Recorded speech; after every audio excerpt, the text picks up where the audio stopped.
For example, if you've got a property that's built, okay, so you've got a property. The father decides to do major works to the property, and he spends $400,000 demolishing it, redoing the house.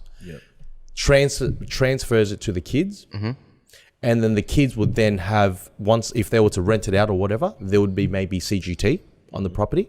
Now, then they get whacked with, for example, the property was purchased for the father for $100,000. They put $400,000 in it. That's $500,000. Now the kids go sell it for $2 million many years later.